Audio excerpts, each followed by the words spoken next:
Patriot Outdoor Adventures will be right back after a word from our proud sponsors. Welcome back to Patriot Outdoor Adventures and our wild boar hunt in the wilds of Texas with Team Swamp Stomp.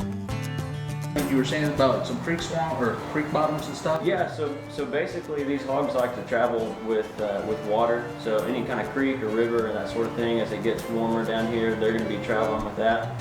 So it's going to be some real river bottom kind of stuff, palmettos, sawbriar, switch cane, that kind of stuff. So it'll be fun traveling. Yes, sir. Some good walking for us anyway tonight. The wind is terrible, so we might have just, kind of a split second sort of thing.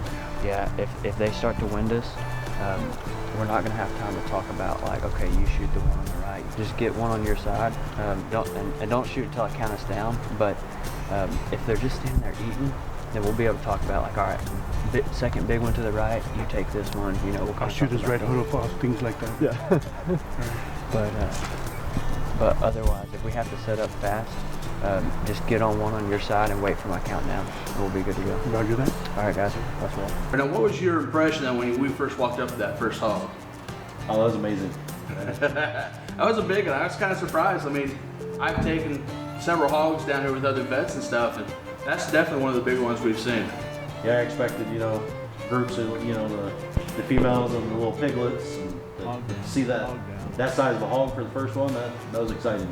As soon as we came around one corner, I mean, that big boar was there, probably a 350 pound boar. And our guide got us set up, got our shooting sticks out, and the rest was on us. I mean, we're the ones that had to punch his ticket, and pretty much we did that. We dropped him right in his tracks.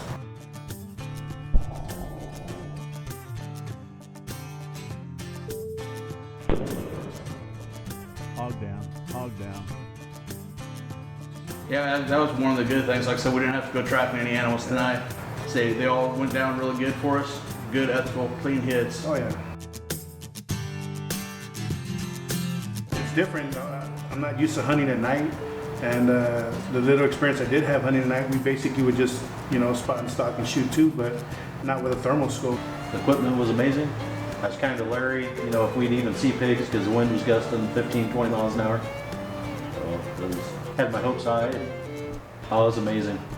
I didn't think it'd be this good, but yeah, that's better than what I used in the military. So clarity is amazing. It's easy to use. Have y'all ever heard of the show Finding Bigfoot? They filmed an episode a mile from here. The TV show would go viral. I mean, that'd be the best TV show ever. We got a Bigfoot. We got Bigfoot right here. He's right here. Yeah. Here he is, standing over here next to us. You already caught him. I'm Littlefoot. Bigfoot and Littlefoot.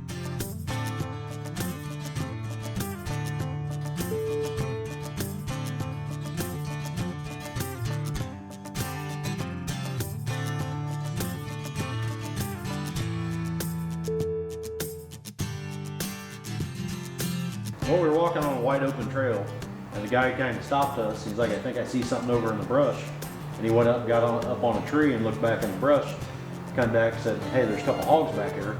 Let's see if we can stalk a little bit closer. About 20 yard walk up, and there's brush and stuff on the ground, so had to kind of take it slow. Got up there, he set us up.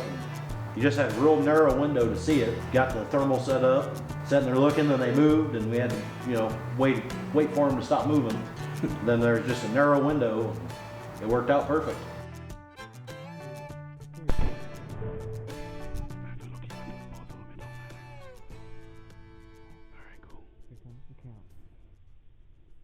One, two, three. He's down. There's one on the right that's down too. Oh no, he's moving to the right. I see him. Like I said, it's a 100-yard shot. I mean, we can do that, no problem. Yeah. But as soon as we turn on the lights to walk in, we saw how thick that brush was there, and how a bullet made it through there and actually stayed on target. Just blew me away. We basically had maybe between trees, 100-yard lane of maybe 3 feet straight at that hog, and those thermal scopes do their job. They give you a great shot on it, and the rest was history.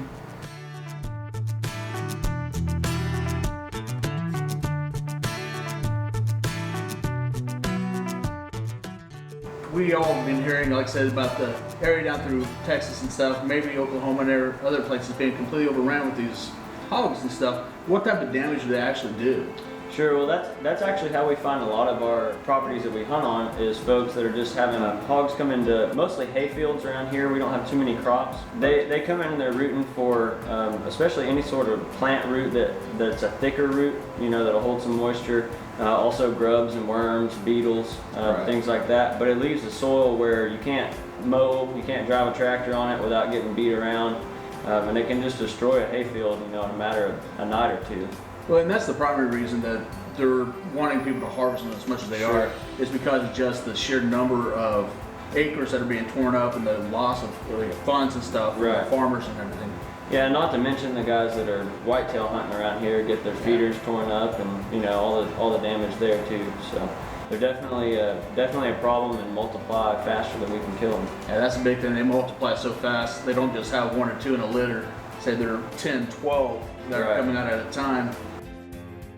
Everybody stay tuned. Patriot Outdoor Adventures will be right back after this quick break.